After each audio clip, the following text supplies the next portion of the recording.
Hi and welcome. Would you please state your name and profession? Hi, my name is Magali Eben. I am senior lecturer in competition law at the University of Glasgow. And why did you specialize in competition law?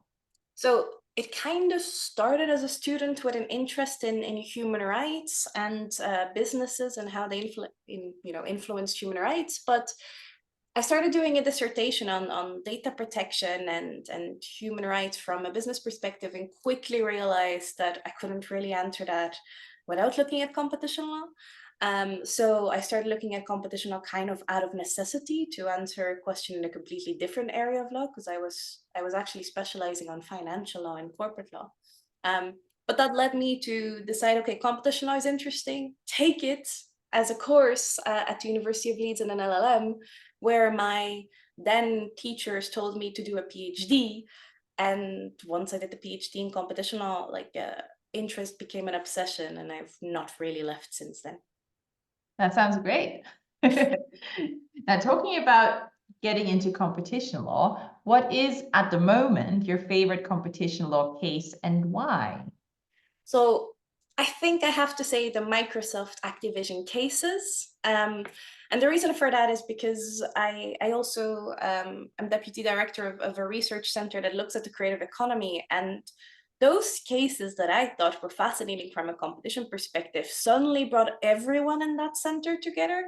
So the IP scholars, the cultural studies scholars, the games nerds, everybody had something to say about it.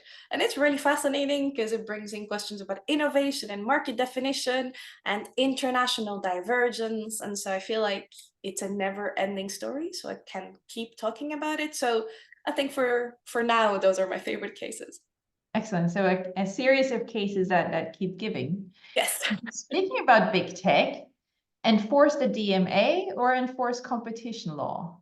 Enforce competition law. And that today's installment of competition law and conversation was all about market definition. What, for you as an academic, is the one aspect in the new market definition notice that every academic should look out for? Oh, I think it's definitely the fact that the market definition notice is looking at the role market definition plays in the world, and in competition law cases in the world, because it now also brings in things like sustainability, which wasn't there before. But particularly in competition law, because I think the way I read it, there is a much more holistic view about the different functions of market definition. It downplays market power and acknowledges more of the link between market definition and the theories of harm. So I think that's a big step forward. It's something that isn't entirely clear, I think, to the general public.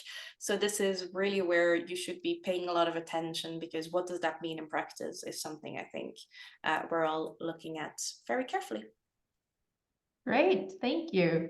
It was lovely talking to you and see you again soon. See you soon.